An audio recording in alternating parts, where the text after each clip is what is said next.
En ce moment-là, j'avais pas compris pourquoi Mohamed et les autres étaient prêts à mourir. Pourquoi? La liberté? Je savais pas qu'est-ce que c'est la liberté. Je regarde Bouchra dans cette manifestation. Il lui va bien ce cortège. Ses yeux brillent, sa voix clame fort les slogans que des milliers de personnes scandent depuis des semaines. Des fois, elle me demande ce que la foule crie et on rit. Parce que comprendre les slogans dans une langue étrangère, c'est comme réussir à faire des blagues. C'est le signe que cette langue n'est plus vraiment étrangère. Je lui demande à Bouchra ce que ça lui fait de voir des Français dans les rues. Elle me sourit, son regard se perd. Et Bouchra me raconte. Elle me raconte les premières manifestations en Syrie, dans son petit village dans la banlieue de Deraa, là où la révolution syrienne a commencé.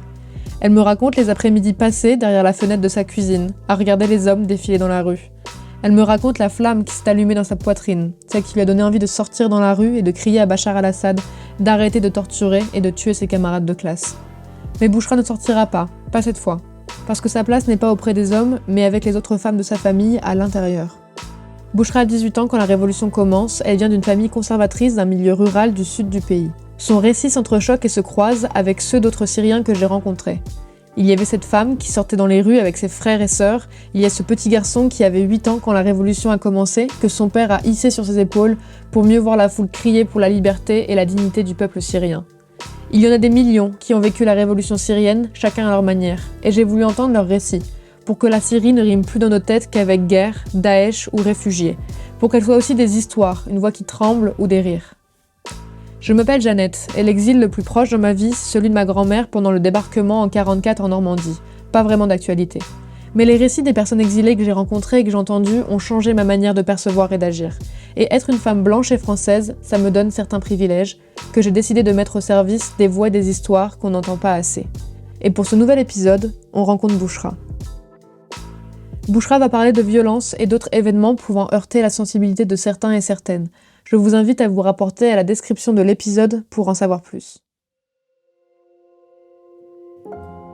Au début de la révolution syrienne, j'étais une jeune femme qui n'avait pas accès aux médias en général.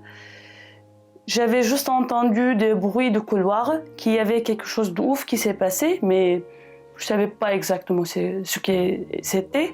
Mais le fait que mes oncles étaient impliqués, faisaient partie de l'opposition, ils sont allés aux manifs, m'a aidé beaucoup à un peu comprendre ce qui s'est passé. Moi, je n'étais jamais exposée à la politique, du coup, je n'ai pas compris. Mais en même temps, ça m'a donné des euphories. J'étais très heureuse parce qu'il y avait beaucoup de pratiques qui m'ont bouleversée parce que j'ai vu des gens ont beaucoup fait de dabke, de la danse. Ils ont beaucoup chanté, il y avait beaucoup de slogans, beaucoup d'art, qui l'a fait comme si c'était une fête, c'était des célébrations. Mais il n'y a personne qui savait qu'est-ce qu'il y a derrière, ce qui va se passer après.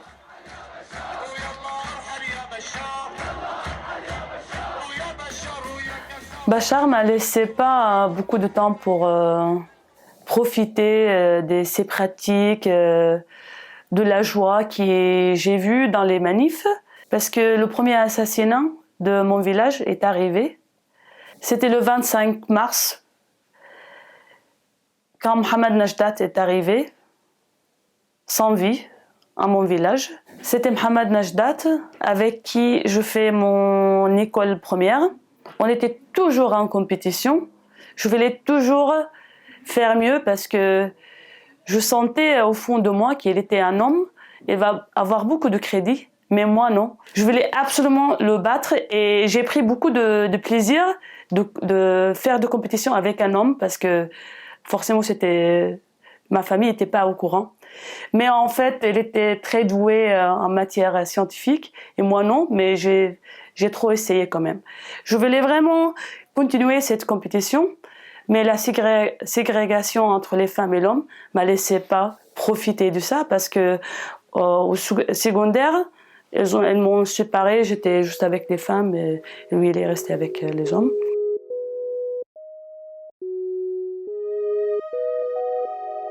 Et le 25 mars, j'ai regardé à travers ma fenêtre son cercueil qui passe devant de chez moi. Et je me suis sentie handicapée parce que je voulais rejoindre les gens, je voulais le toucher, je voulais lui dire au revoir. Mais je ne pouvais pas parce que je suis une femme. Et ma famille va se rendre compte que voilà, j'avais un ami homme. Et j'avais pas trop le temps pour faire le deuil parce que les morts des amis et des proches est arrivé l'un après l'autre. En ce moment-là, j'avais pas compris pourquoi Mohamed et les autres étaient prêts à mourir. Pourquoi? La liberté? Je savais pas qu'est-ce que c'est la liberté. Il n'y avait aucun intérêt, importance, signification pour ce mot, parce que moi, en tant que femme, dans mon petit village, j'étais dictée toute ma vie ce que je peux faire et ce que faut pas le faire.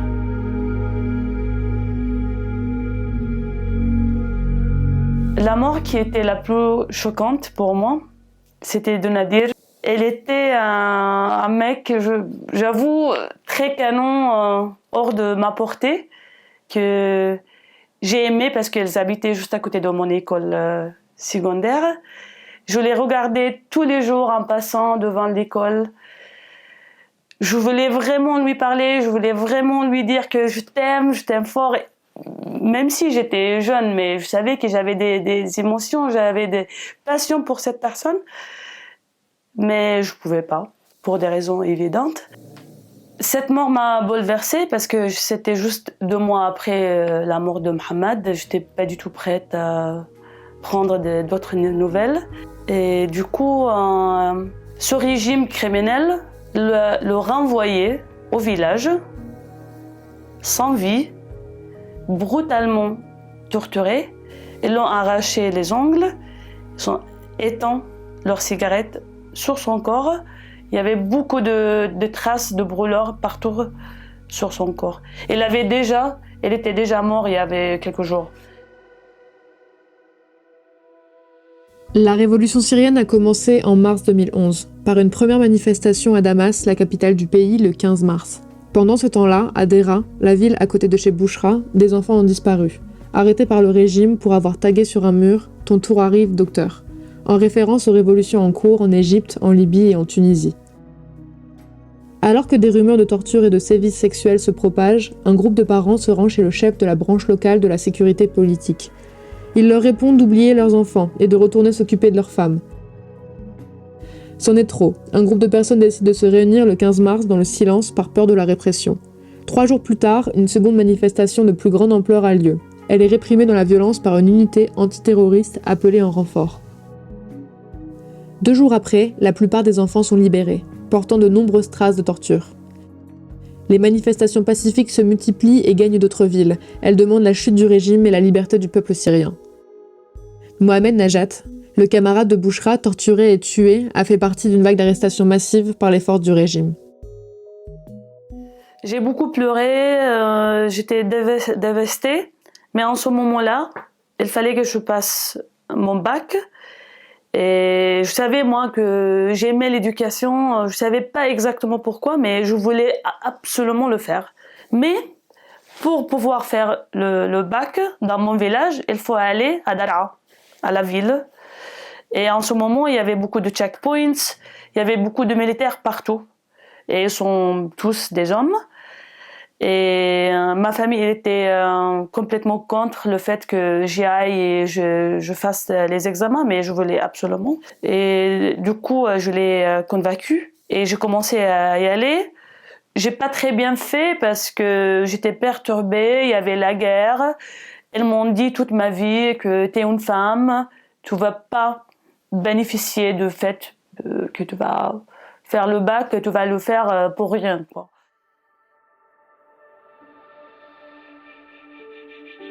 Je suis allée, il y avait beaucoup d'harcèlement de la part de militaires, particulièrement contre les femmes. Si elles aimaient une femme, elles la font descendre de bus, elles la violent, il n'y a personne qui peut rien dire. Et du coup, après avoir fini les examens, je savais que j'ai pas très bien fait, mais je me suis dit, si je passe, tant mieux. si je passe pas, en fait, ma famille et les hommes de ma famille, elles ont raison. Peut-être c'est pas mon truc. Quelques jours après, ou peut-être un mois après, j'ai vu les notes diffusées sur la télé. Et du coup, là, je vois tous les prénoms de mes camarades de classe qui sont passés, qui ont tout validé, et moi non. Et dans ma tête, c'était que tout le monde voit que Bouchra a échoué. Et là, je ne pouvais pas y croire. Je pouvais pas. J'étais très fâchée avec moi-même. J'étais très fâchée avec tout le monde. J'étais fâchée avec mes camarades qui ont validé, qui sont même. Ils ont toujours des notes qui sont moins bonnes que les miens. Mais, je sais pas, elles ont passé. Et du coup, j'étais vraiment très, très en colère. Mais pour la première fois de l'histoire de la série, ils ont décidé à nous laisser refaire les examens 2 mois après. Je me suis dit, je vais absolument faire, je vais les refaire, même si je savais que ma famille vont dire non. Et du coup, j'ai beaucoup essayé avec ma mère, mes sœurs, j'ai beaucoup même travaillé à la maison en disant à ma mère, je te fais ce que tu veux, mais tu me laisses refaire les examens. À la fin, elle a accepté et j'ai refait les examens, j'ai validé. Et là, j'avais la victoire, je l'ai fait, j'y suis arrivée.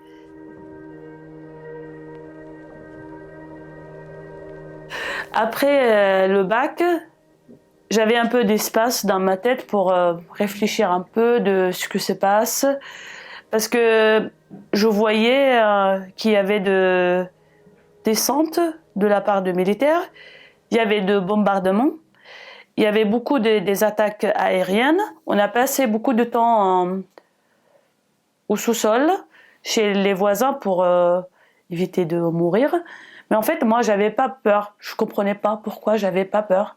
Parce que je voyais dans les yeux et dans les visages de mes voisines qui étaient avec moi dans le sous-sol qu'elles voient l'espoir, en fait. Elles voient que Daraa était le berceau de révolution. Et elles voient qu'on va y arriver. Mais j'étais toujours en colère parce que c'était que les hommes. On était complètement exclus. Et je savais qu'il y avait cette révolution au fond de moi, cette liberté que je voulais absolument au fond de moi. Mais ça m'est arrivé quelques ans après parce que je pouvais pas quand j'étais à Daraa. Rapidement, les attaques étaient de plus en plus fréquentes et meurtrières. Bouchra et sa famille passaient parfois plusieurs jours au sous-sol pour se protéger des bombardements. Il y avait aussi des militaires du régime de Bachar el-Assad qui faisaient fréquemment des descentes dans les maisons à la recherche de rebelles. Ils brûlaient les maisons et agressaient les femmes. Alors la mère de Bouchra a décidé de partir avec ses enfants. Comme il n'avait pas de passeport, ils ne pouvaient fuir qu'en Jordanie, à pied, en payant un membre de l'opposition qui pouvait les conduire jusqu'à la frontière. Pour aller en Jordanie, on a marché toute la nuit. Il faisait chaud, mais trop chaud cette fois-ci parce que je portais le hijab, je portais la robe, c'est le abaya. Il faisait vraiment plus chaud que toute ma vie. C'était juste une nuit très, très spéciale, très particulière. On a marché et les mecs qui nous ont accompagnés nous ont dit « Vous faites pas de bruit » parce qu'il y avait le militaire de Bachar juste à côté de frontière. On a essayé de ne pas faire de bruit, mais on avait un enfant. Il a commencé à pleurer. On était juste à côté de frontière jordanienne. On était très chanceux. Parce que dès le bébé a commencé à pleurer, ils ont commencé à tirer partout. Je ne sais pas comment, je suis toujours vivante. Et du coup, on était juste à côté et la police jordanienne nous a accueillis. On est rentré en Jordanie, on était tout en sécurité. En Jordanie, Bouchra et sa famille arrivent dans le camp d'Al-Bachapché. Les conditions de vie sont dures. Pour en sortir, il faut être cautionné par une famille jordanienne qui doit s'engager à pourvoir à leurs besoins et se porter garante de régulariser leur situation. C'est le système de la kafala. Bouchra et sa famille sortent du camp pour s'installer dans une petite chambre miteuse. Leur kafil, la personne responsable d'elle, décide de tout. De leur laisser l'électricité ou pas, de leur donner à boire et à manger ou pas. Et quand ils demandent la main de Bouchra en échange de leur accueil, sa mère décide de fuir de nouveau, pour repartir en Syrie. On est arrivé, on est rentré chez nous. Ma mère nous a dit « L'enfer de la Syrie est mieux que le paradis de la Jordanie. Et retourne jamais. » Du coup, on s'est dit on va rester, mais c'était vraiment très chaud parce que les attaques aériennes nous a pas laissé le choix d'aller au sous-sol parce que ça pénètre les bâtiments. Et du coup, ça servait à rien d'y aller. Mon frère a perdu son bois à cause de la peur. Et là, ma mère a dit on peut pas y rester, il faut qu'on y aille. Elle a payé beaucoup d'argent pour avoir les passeports parce qu'elle voulait aller dans une manière légale. Parce que la première fois, c'était vraiment de la merde. Parce que il y a des gens qui te font le chantage. Parce que tu penses que tu leur dois quelque chose. On avait les passeports, on est allé en Jordanie, c'était toujours dur, mais on était indépendants. On avait notre maison. Et là, évidemment, tout le monde a commencé à me harceler en me disant le train de mariage. Il faut monter sur le train de mariage, comme on dit en arabe. Et j'avais 18 ans, 19 ans. Je me suis dit, allez, je vais jamais aller à l'école. Je monte sur le train de mariage. Je me suis fiancée pour la première fois. Un mec syrien, normal, rien de spécial. Elle a rompu avec moi une semaine après. Je ne comprenais pas pourquoi. On était mariés religieusement, et du coup, il fallait que je me divorce. Je me suis divorcée, pas de souci. Après, là, la pression était double et triple, parce que là, je suis une femme, j'ai déjà 19 ans, oh là là, c'est déjà trop tard, j'ai tout raté, et je suis divorcée. J'étais un fardeau pour ma famille. Et du coup, moi, j'ai fait le maximum pour trouver un homme, pour me marier. Et du coup, je me suis maquillée tous les jours, j'ai beaucoup fait de desserts, j'ai beaucoup cuisiné pour les voisines, pour montrer que je suis une femme parfaite pour vos enfants, mais ça marchait pas pour longtemps.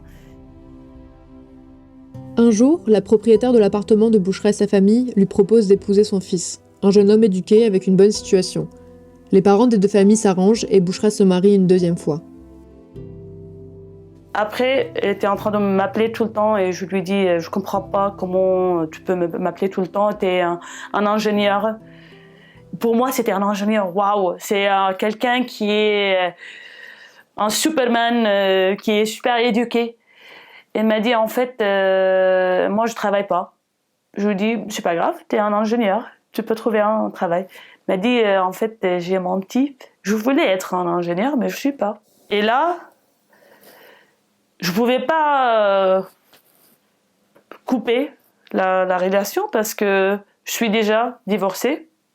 J'ai déjà 22 ans. J'avais déjà 22 ans. Là, ma mère disait que j'allais arrêter d'avoir mes règles à 22 ans, juste pour me dire que je suis trop vieille. Son mari lui avait menti sur tout. Il n'y avait ni voiture ni maison. Au bout de quelques mois, Bouchra s'est rendu compte qu'il était très malade. Elle a pris son courage à deux mains et a appelé sa belle famille pour qu'elle vienne s'occuper de son mari mourant, et elle a demandé le divorce. Les mois qui ont suivi ont été extrêmement compliqués pour Bouchra. Là, j'ai subi beaucoup de discrimination, de violence même de la part de mon frère parce que j'étais divorcée 2 fois. Voilà, je sers à rien pour ma famille. Pourquoi j'existe? Parce que j'ai porté même la honte.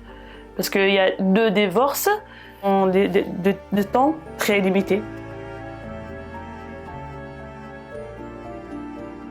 2 ans après, quelqu'un m'a proposé une bourse pour aller à l'université. Et là, pour moi, l'université, c'était quelque chose de très loin.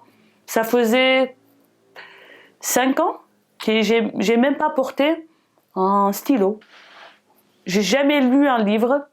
Je me suis dit, j'allais jamais faire ça.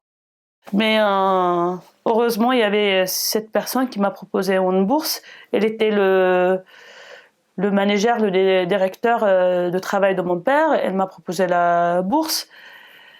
Je voulais toujours être une journaliste. Quand j'avais même 5 ans, je voulais être une journaliste parce que je suis très... je sais pas, j'aime bien parler, j'ai une personnalité très forte. J'ai jamais dit oui, il y avait toujours des problèmes. Je dis non, et m'on frappe, après je le fais. Mais j'ai toujours résisté.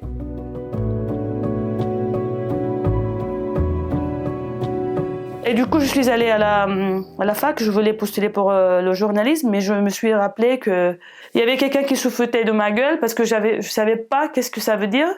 Lenses, les lentilles, en anglais. Elle m'a dit la phrase en arabe, sauf le mot lenses, et j'ai pas compris. Et du coup, elle a commencé à exploser de rire. Et en ce moment-là, je me suis dit, si Younes est capable de parler anglais, je suis capable de parler anglais. Je veux pas postuler pour journalisme, je veux postuler pour quelque chose en anglais. Je lui ai demandé, il y avait que traduction, je lui ai dit, allez, je fais traduction. Je parlais même pas un mot en anglais. Hein. Je savais pas pourquoi on dit he goes, they go.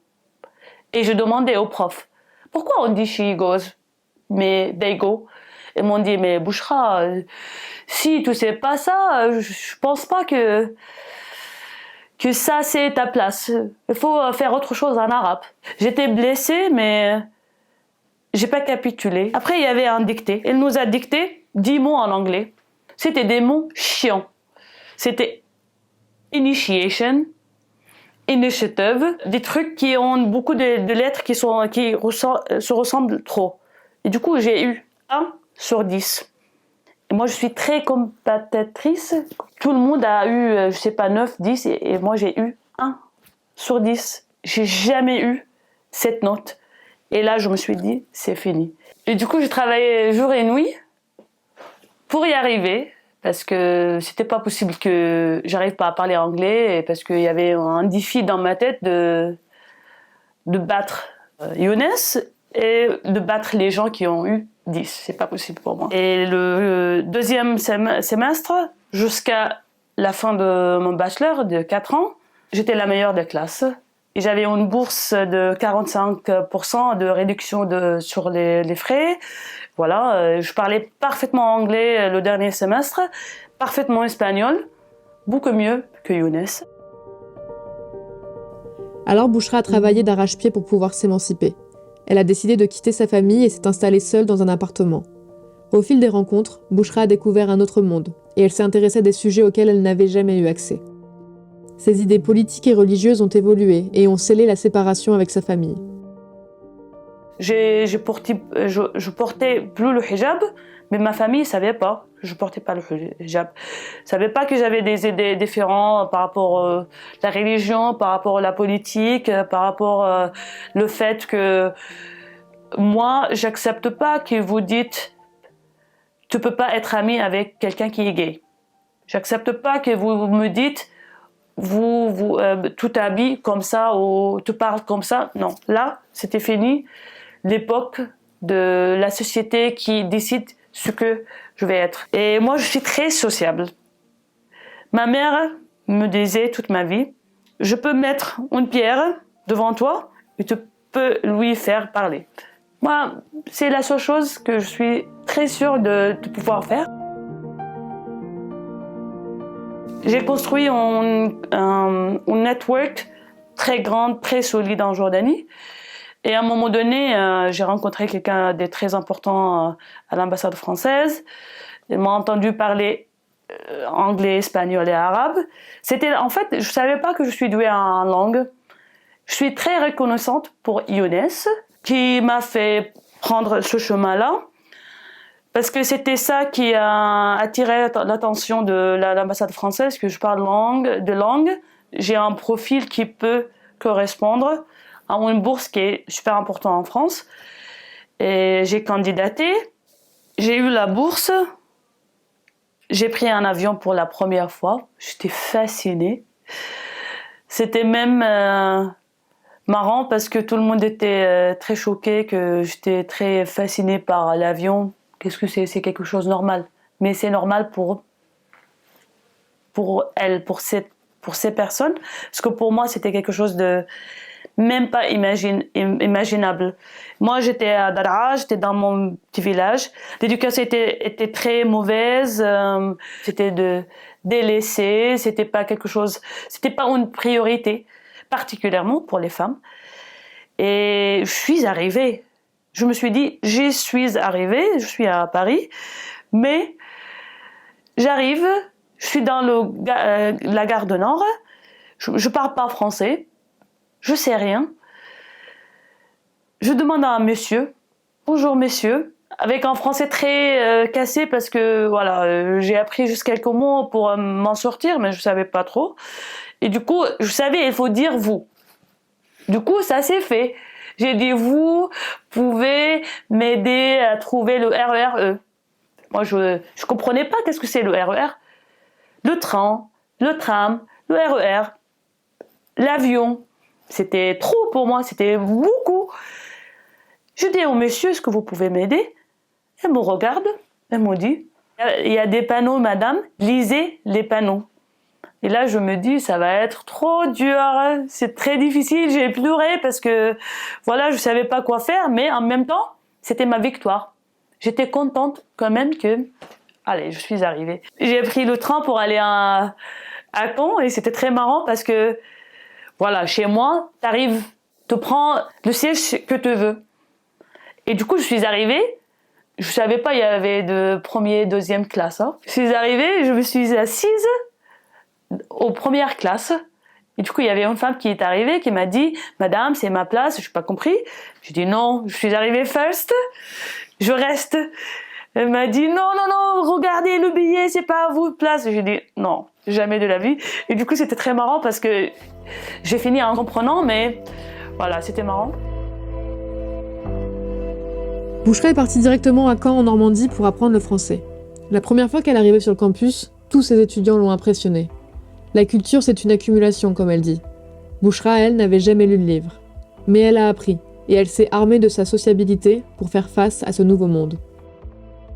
Au fil des semaines, Bouchra a fait la rencontre de nombreuses personnes.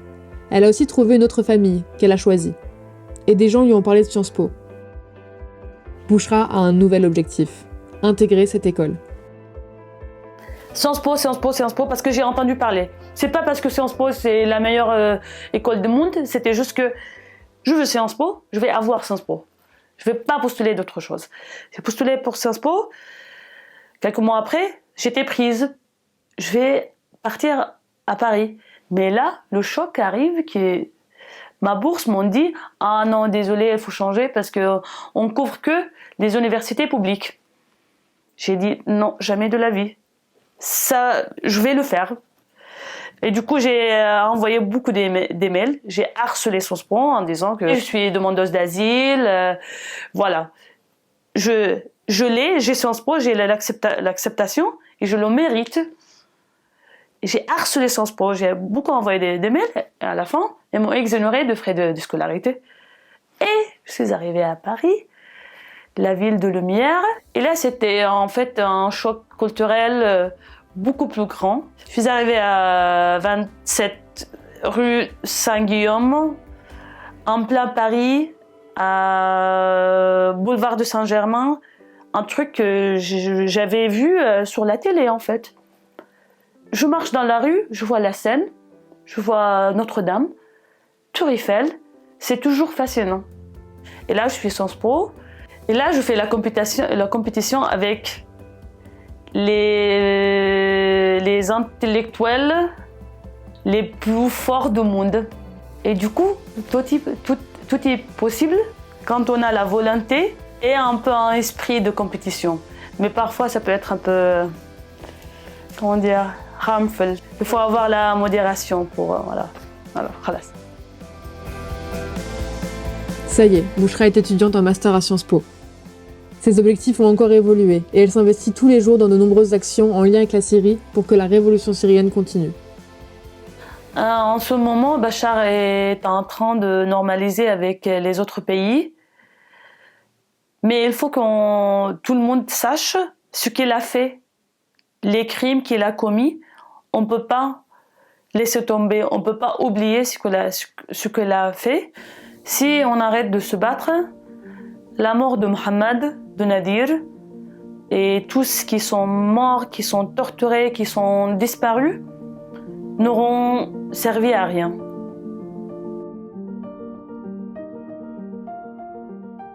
Merci d'avoir écouté ce podcast, on espère qu'il t'a plu. Le séisme en Syrie et en Turquie a fait des ravages, et une partie de la Syrie qui n'est pas sous le contrôle du gouvernement peine à recevoir de l'aide humanitaire. Donc si tu veux donner pour ces personnes, on te met également les liens d'organisations qui font un travail remarquable sur place et qui ont besoin de soutien. Si tu veux entendre les récits d'autres personnes qui ont vécu l'exil de près ou de loin, alors abonne-toi à Comoun et suis-nous sur les autres réseaux. À très bientôt.